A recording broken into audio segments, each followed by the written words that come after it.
Bonjour Monsieur Katakou. Bonjour. Dans une note adressée aux artistes hier, le ministre de la Culture leur demande de se rapprocher du Fonds national de finances inclusives pour opérer leur reconversion en cette période de coronavirus. Nous aimerions obtenir votre avis sur cette situation. Quand j'ai appris la note du ministre en question, je me suis posé beaucoup de questions. Comment est-ce que un ministre d'un État en 2020, pendant l'ère de l'Internet, peut dire que les artistes n'ont qu'à se reconvertir parce qu'il y a coronavirus? En se posant la question, qu'est-ce qui peut motiver un ministre à considérer l'art comme un objet matériel, comme le bout de coin, bien les poules, les lapins? Il y a 5 ans de cela, j'avais eu quelques discussions avec un artiste qui a voulu faire des chansons de soutien à Paul Yassingbe. Ce que l'artiste m'avait dit, il disait quoi? Lui, son art, il est en train de vendre quelque chose, comme un vendeur de bout de coin ou bien de torrent, etc. Tout le monde qui vient pour acheter, lui, il est là pour vendre. Il n'a pas besoin de refuser à tous ceux qui veulent venir acheter. Donc si aujourd'hui, le ministre en question demande aux artistes de se reconvertir, c'est que le ministre est en train de me dire que les artistes, l'art n'existe plus au Togo. L'art est devenu quelque chose comme les poules ou bien le charbon qu'on vend. Et quand le marché du charbon n'existe pas, il faut se reconvertir dans un autre marché.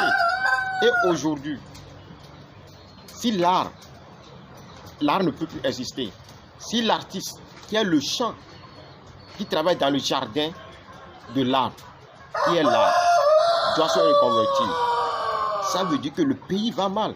Un pays où il n'y a plus de culture, ce groupe ne peut pas à l'instant. Donc ça pose la question sur la conception. Est-ce que le ministre sait ce qu'il appelle par l'art? Justement, qu'est-ce qui peut amener un ministre à prendre une telle décision?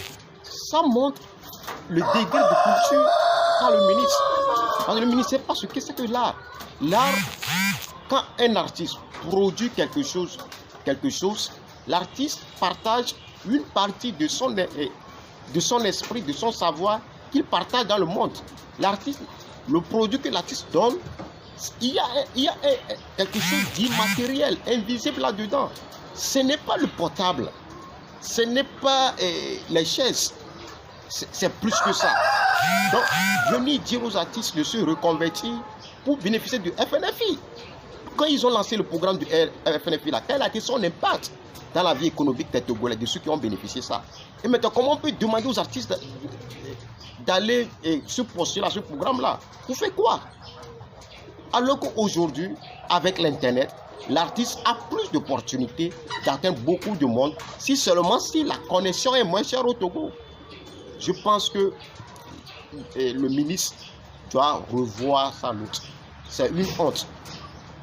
Et le ministre, est-ce que le ministre là, dans 5 ans, dans 10 ans, est-ce qu'il peut assumer ça? Qu'à un moment donné de l'histoire du Togo, lui, il est venu pour demander aux artistes de se reconvertir. C'est une honte.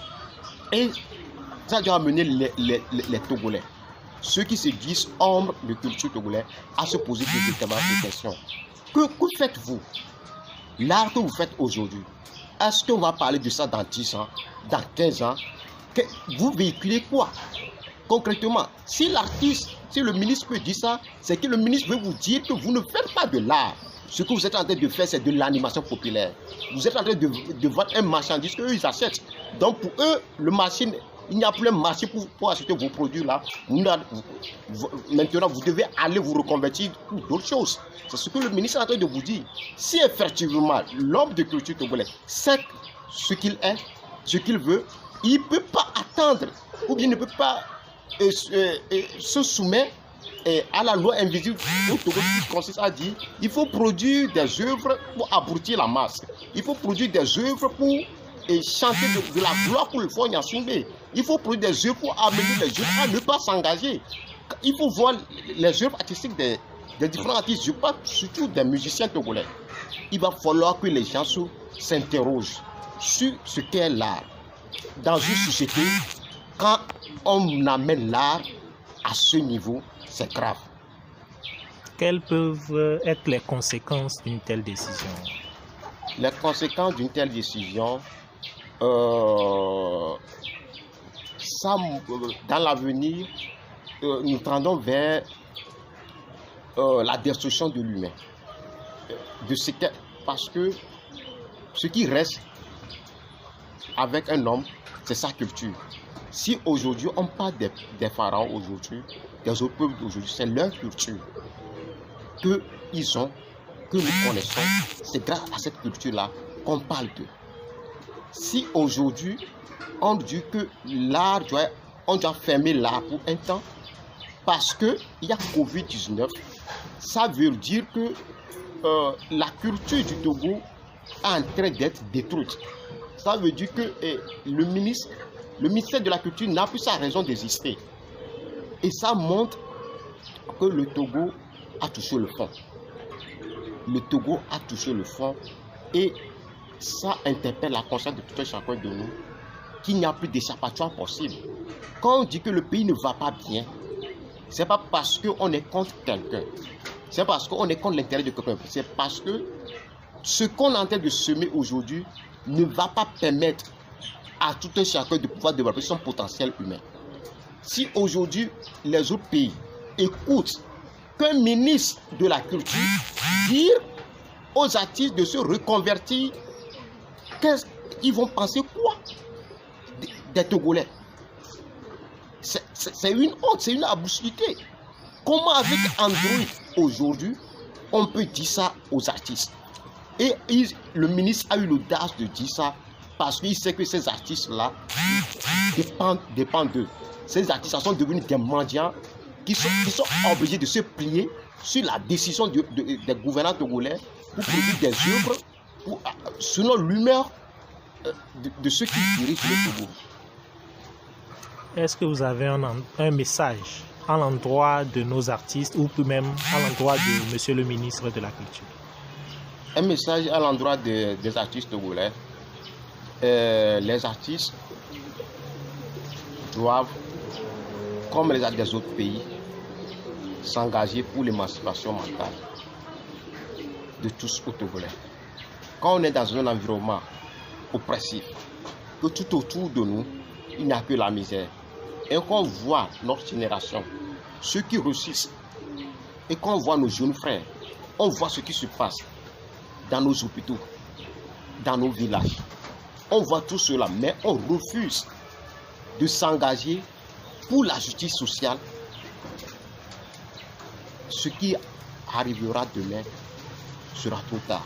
Il revient aux artistes togolais de puiser, de s'inspirer de tout ce qui existe, de ce qui se fait, pour essayer d'élever la conscience citoyenne de chacun de nous. C'est un devoir. Et c'est ce qui rend immortel un artiste. Un artiste, c'est quelqu'un qui est au-dessus de tous les hommes. Ce n'est pas un homme simple. L'artiste a un lien avec le monde invisible. Il va falloir que l'artiste togolais puisse comprendre ce qu'il est réellement. Pour le ministre, je pense que le ministre doit démissionner simplement. Il ne mérite pas son poste.